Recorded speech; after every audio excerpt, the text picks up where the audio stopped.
The first time Karen aimed her SUV at my steel gate, I thought she'd lost her mind. The second time, I realized she was declaring war. But she didn't know I had permits, cameras, and a plan that would make her regret every move. This is how I beat her. When I first started saving for that gate, I never imagined it would spark a neighborhood war. To me, it wasn't just metal and concrete, it was peace of mind. My father was nearly 80, his legs too weak to stand without a walker, and I lived with the constant fear that someone might break in while I scrambled to get him out of harm's way.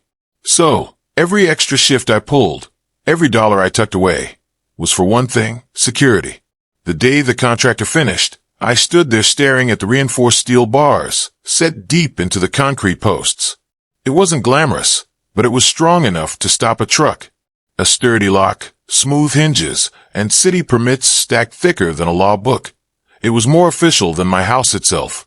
My father shuffled out to the porch, leaning on his walker, and said, "Son, that gate could hold back an army."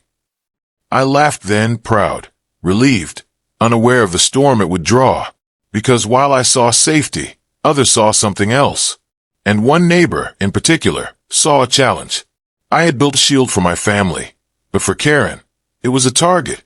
Before she became president of the HOA, Karen was just another neighbor with too many opinions about lawn ornaments and mailbox paint colors. Annoying, yes, but harmless. Everything changed when she was elected HOA president. Overnight, she treated that title like a crown, and herself like royalty. Letters began flooding our mailboxes.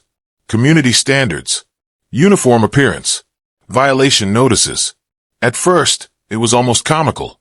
She fined the Johnsons for having garden gnomes, the Patels for leaving trash cans out an hour too long, and even threatened the Wongs over their shade of beige garage paint.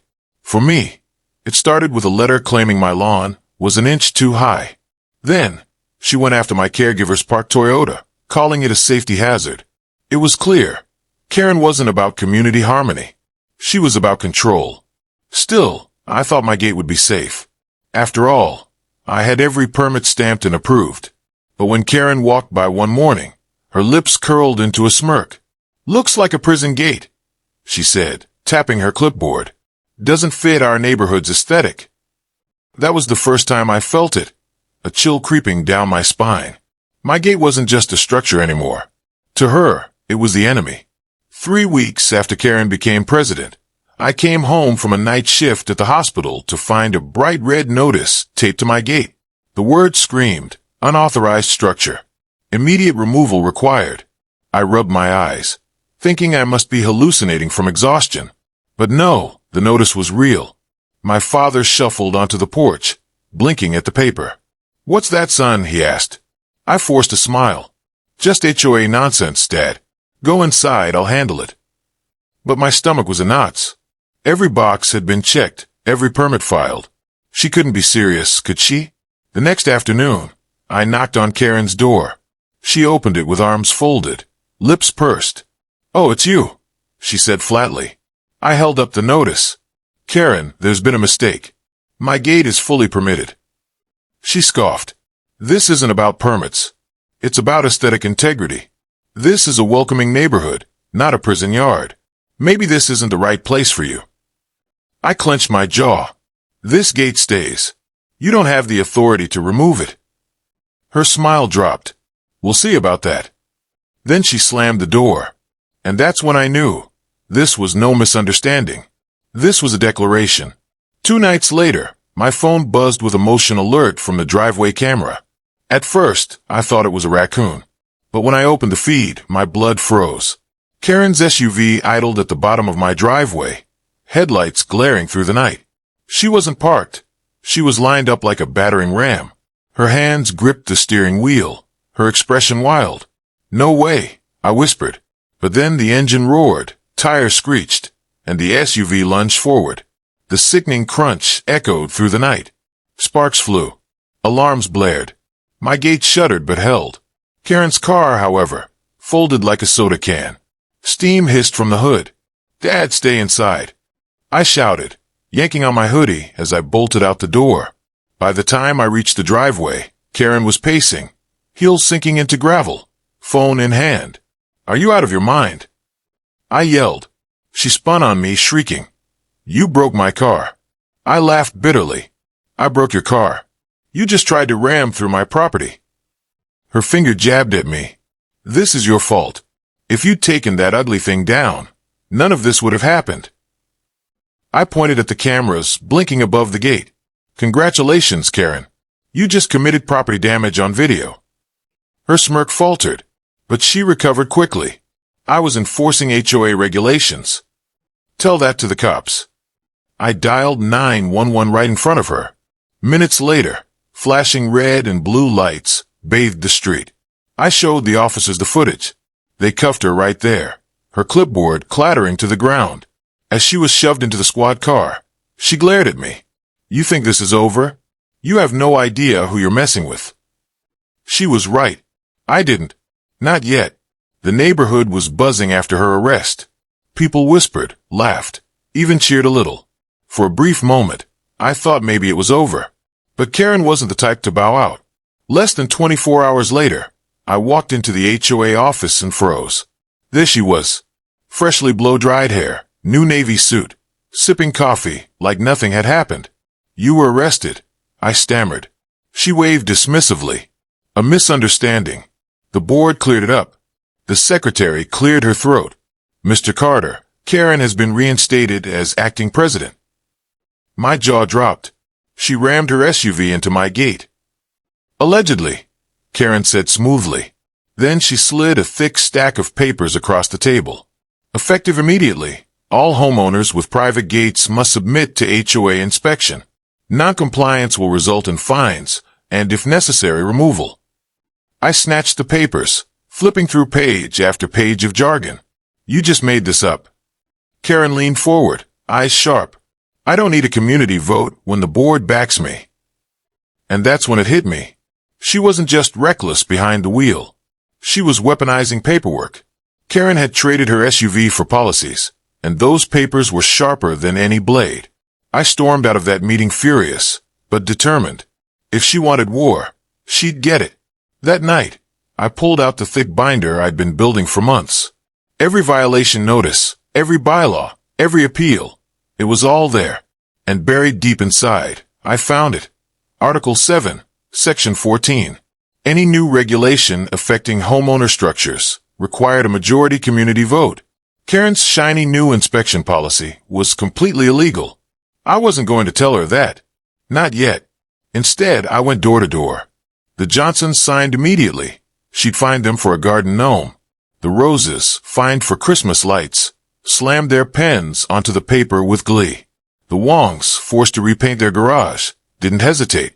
By sundown, I had 30 signatures. By the next morning, 50. Karen thought she had an army. She didn't realize the neighborhood hated her more than crabgrass. And then I went digital. A Facebook group, HOA Reform, taking back our community. Within hours, it exploded. She fined me for grass being 2 inches too high. She banned my kids from riding bikes. She called animal control on my dog. By day 2, over 100 members. Karen's empire was crumbling, and she didn't even know it. But Karen wasn't going down quietly. 3 days later, a knock rattled my door. A man in a city uniform stood with a clipboard. Mr. Carter, Building and Zoning Department. We've received a complaint about unpermitted construction on your property. I need to inspect your gate. My heart sank. Unpermitted? That's impossible. I filed everything. He shrugged. According to our records, the permit was revoked 2 days ago. You have 72 hours to fix this or face fines up to $1,000 per day. I closed the door, my hands trembling. Revoked 2 days ago. The exact day Karen strutted back into the HOA office. Coincidence? Not a chance. That night, I dug through city records and struck gold. Karen's fence, extended years ago, built illegally across a protected drainage easement. Clear violation. So I played her game. An anonymous email to zoning. Concerned resident reporting 1427. Lakeview Lane. Illegal fence. Setback violation. Attached screenshots. The next morning, Greg, one of the only sane HOA board members, called me laughing. Dude, the city's at Karen's house right now. She's screaming at inspectors. I leaned back in my chair, grinning. Karen wanted to weaponize the city? Fine. Two could play that game. By noon, contractors were at her property, tearing down her fence plank by plank. I stood in my driveway with a coffee, watching the show. Karen was on her porch, arms crossed, face redder than a stop sign. I raised my mug in a mock toast. What a shame. I thought it really added to the neighborhood aesthetics. Her nostrils flared as the workers dragged her fence into a pile of splintered wood. She slammed her door so hard it rattled the windows. For the first time in months, I felt victory. My gate still stood, stronger than ever, and Karen's precious fence was gone. But even as I savored it, I knew Karen wasn't finished. People like her don't bow gracefully. Losing ground only made her more dangerous. And deep down, I had a feeling. This was just the beginning. It started small. My trash bins knocked over, garbage strewn across the lawn. I cleaned it up, telling myself maybe raccoons. Then came the scratches on the fence. Deep gouges no raccoon could have made. My cameras caught nothing, but I knew. Karen was escalating. The confirmation came in an envelope. No return address. Just 3 words scrawled in black marker. Get out now. My blood boiled. This wasn't HOA harassment anymore. This was personal. So I doubled security. More cameras, more floodlights. And that's when I caught her. One night, hood up, spray can in hand, crouched at my fence. She scrawled neighborhood scum in dripping red letters. I didn't hesitate. I called 911. Sirens wailed down the street, cutting her off mid-sprint. Officers tackled her, spray can still clutched in her fist. When they cuffed her, she screamed, "You set me up." I laughed. Karen, you're literally holding the evidence. This time, the charges stuck. Vandalism, trespassing, harassment. The board finally had enough. Karen was stripped of power. Greg was voted in as the new HOA president. For a brief moment, the neighborhood felt free. But Karen wasn't done. Not even close. 3 nights later, my cameras lit up again. There she was, hair wild, hoodie stained, crowbar in hand. She jammed it into the gate's hinges, prying, sparks flying. My heart pounded. I dialed 911 with shaking hands. Then I couldn't take it anymore. I stepped outside, floodlights snapping on. Karen froze, crowbar raised, eyes blazing. You ruined my life. I had everything, and now I have nothing because of you.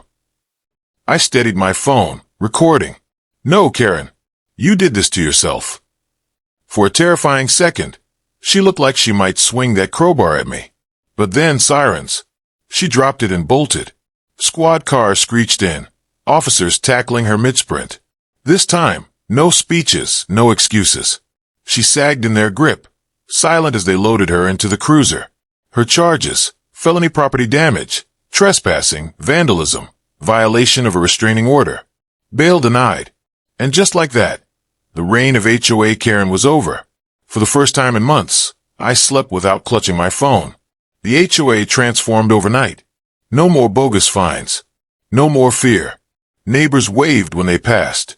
Kids played without parents panicking. Karen eventually sold her house from behind bars. Maybe for legal fees. Maybe because she knew she'd never return. I didn't care. She was gone. But the scars remained. Sometimes I'd flinch at the sound of an engine revving late at night. Sometimes my father would ask nervously, "She won't come back, will she?" "No, Dad," I'd answer. "She's gone for good." Because in the end, Karen's downfall wasn't just because of me. It was because a neighborhood she tried to control finally stood together. If you've ever had your own Karen moment, drop your story in the comments. Let's remind bullies everywhere, no reign lasts forever.